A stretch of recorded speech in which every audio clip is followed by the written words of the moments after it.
Hey baby girls, today I will be testing out the new Elleebana Elleplex Pro Fusion brow lamination products in today's video. So I first start off by applying step 1. I felt like they was really generous with how much product they gave you, and it smelled a lot nicer than my original brand. I applied this the same way as I always do, then covered with film. After 1 minute, I peeled back the film and brushed the hairs to ensure the product was fully coated on all the brow hairs. The brow hairs had already started to lay super flat, and I was already excited for the final results.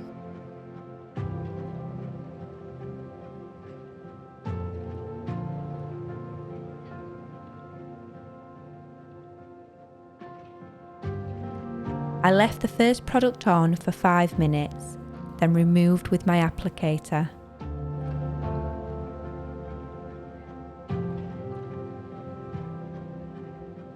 Then I used a damp cotton pad to ensure all the product was totally removed.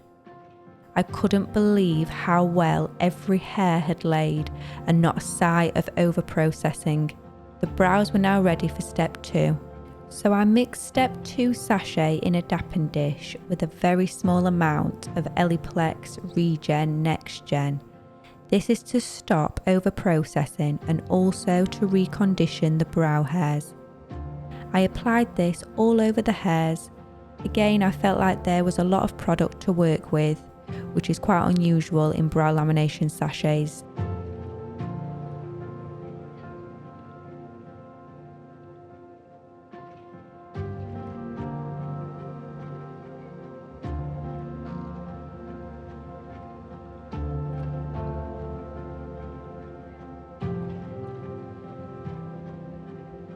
After 5 minutes, I removed the film.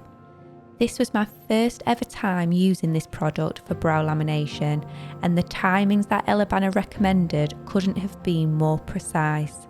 Sophie's brows laid absolutely perfectly, with every single hair laid flat and without over-processing any fine hairs. I was actually blown away with these results. I then mixed my HD brow tint. I used shade dark brown and light brown and applied this all over the brow hairs. The tint I'm using only stains the hair and not the skin.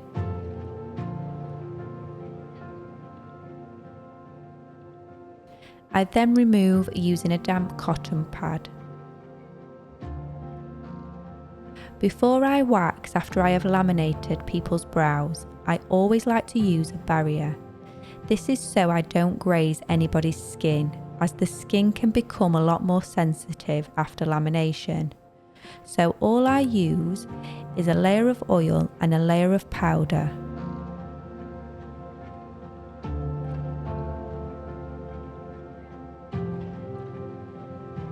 Then using my Buff Brows pen, I draw out where I want to wax. I find this pen amazing for mapping. It shows up on everybody's skin tone and you can't go wrong with your waxing.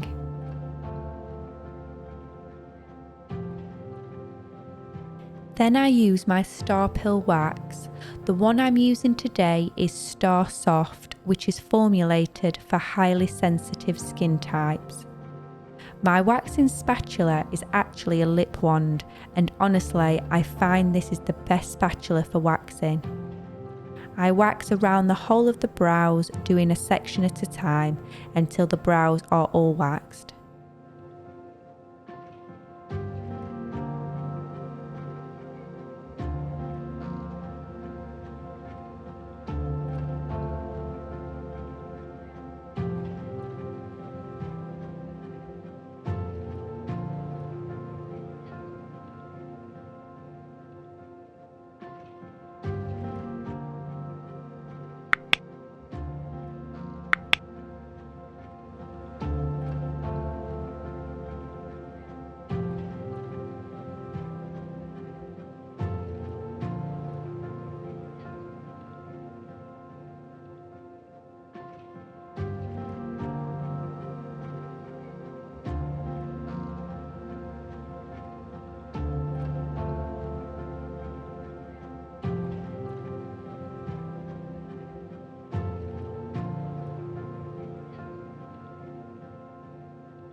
Using a little after wax oil, I just cleanse the skin to get rid of any sticky waxing residue.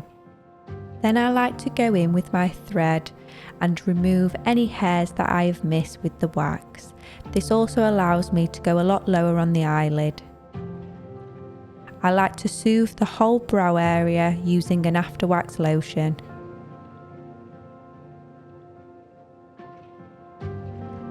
I normally don't like to trim the brow hairs after lamination, but Sophie had one hair that was noticeably longer than the others.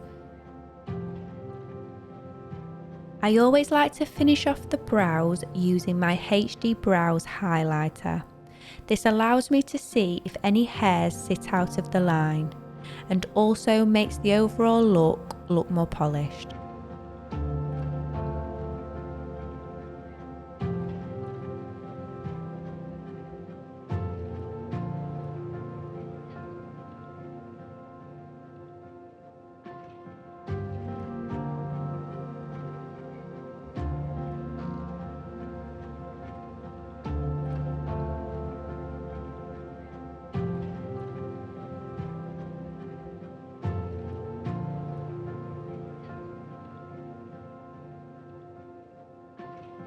I will then mimic hair strokes in the areas that lack hairs to create the illusion of more hairs. This will of course wash off when cleansing the brows, but I feel it shows the clients how the brows will look with regular treatments, as you can begin to ask them to start growing in the areas that lack the brow hairs.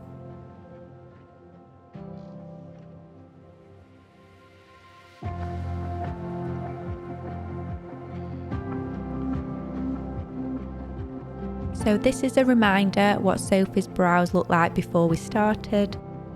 So there we have these freshly laminated brows using the Elleebana Pro Fusion system. I am absolutely blown away with the results. I can't wait to try this on different hair textures. I also love the fact you can use this product on lashes and brows. What a game changer. I hope you enjoyed watching my video. Please like and subscribe if you haven't already, and I'll see you in the next one. Bye!